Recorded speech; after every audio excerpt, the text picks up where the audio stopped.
A former Seattle City employee has filed a federal civil rights lawsuit alleging he was a victim of anti-white discrimination due to a racially hostile work environment. That's Joshua Diemert, who worked as a program intake representative in Seattle's Department of Human Services, eventually quit as a result of the alleged treatment. So the lawsuit states, it goes on here with an excerpt, quote, "The city routinely urged Mr. Diemert to join race-based affinity groups and required him to participate in training sessions that demanded and degraded him based on his racial and ethnic identity. He was chastised and punished for combating racially discriminatory hiring practices by colleagues." Former City of Seattle employee Josh Diemert and Pacific Legal Foundation attorney Andrew Quinio joining us live. Thank you both, gentlemen, for coming on. We do appreciate that. There's a lot to get into this. I would just want to start with Josh. Kind of want to give you the floor and explain to the viewers in your own words what you experienced in Seattle. So it was actually a pretty rough experience. And, one of the things I want to get from this is I don't want anyone to have to be able to go through that again. No one else. And so for the past almost 9 years, I've seen this race-based collective ideology gain traction. At first, they would beat around the bush on it, but after about 2016, they really went explicit with it.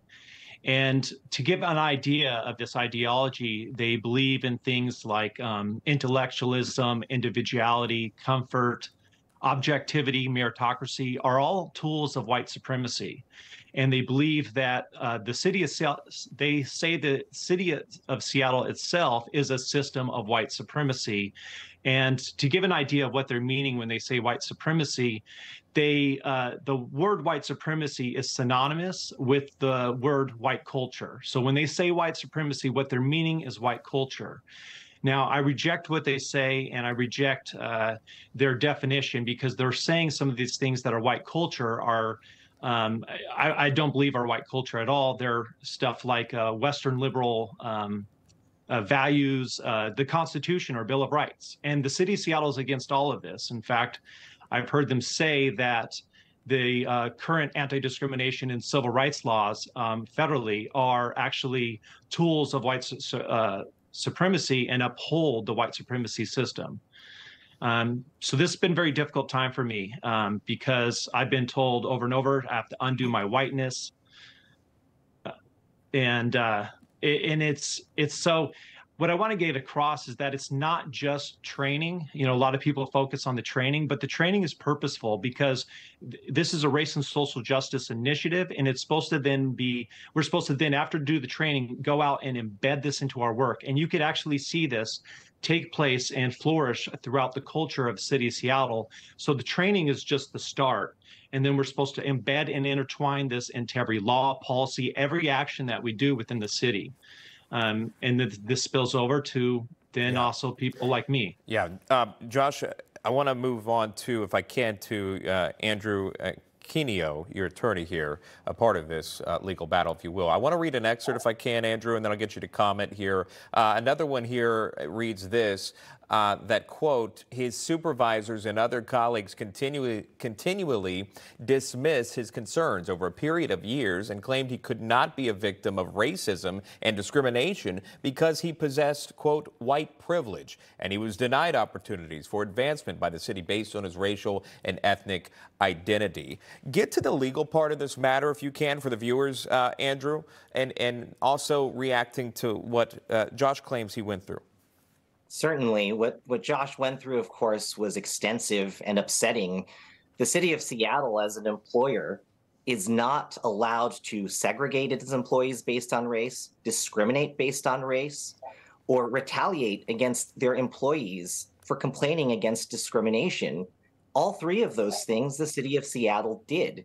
As an employee of the city of Seattle, Mr. Diemert was entitled to have his complaints of discrimination taken seriously and reasonably investigated by the city of Seattle. The city of Seattle simply didn't do that. What's worse is the very people that were tasked with investigating his complaints were themselves the ones perpetuating the discriminatory conduct and the discrimination in the city of Seattle. So what the city of Seattle did to Joshua is plainly wrong, and above all, it's immoral. It's not who we are as Americans. I'll go through another excerpt if I can. Another part of the suit says this, that Josh Hugh, it says Diemert was required to attend a 2-day workshop in 2019 called Undoing Institutional Racism, during which facilitators declared, quote, white people are like the devil, racism is in white people's DNA, and white people are cannibals.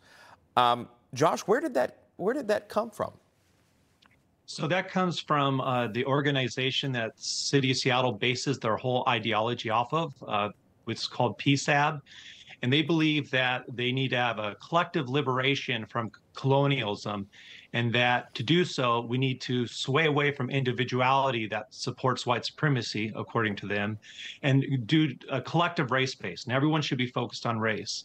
And so I was called the devil. I was called, they told me I had to undo my whiteness and defined me by my race and gave me characteristics and basically stereotyped me on things without even knowing anything about me, because they based everything off of my race.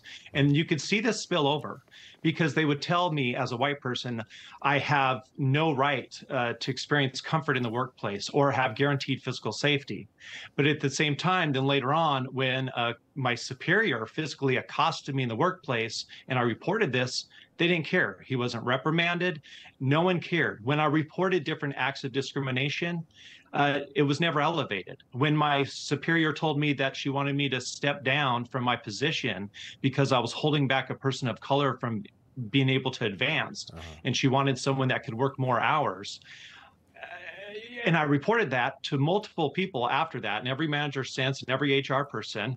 Well, in the trainings, they say that as a white person, I shouldn't be asking for promotions, especially not equity positions or positions that they want to promote equity in. We're hearing many stories like this. This one's clearly taking legal action. I do have to go. I'm out of time with you here. And I just want to ask really quickly, Josh, are you working now? Do you have a family? What's happening? I imagine you quit your job. Where are you working now?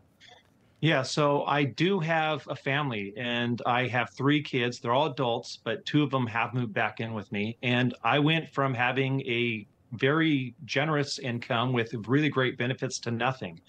I did prepare for this, and luckily, I sold my house, but I've been actually interviewing about 2 times a week. And interestingly enough, a lot of the jobs I'm overqualified for, and I'm not getting now. Wow. So. All right, keep us posted on this if you can. We appreciate your time. I know it's difficult to share. Joshua Diemert joining us live, and Andrew Quinio joining us. Thank you so much. We appreciate it. Thank you for having us. Thank you.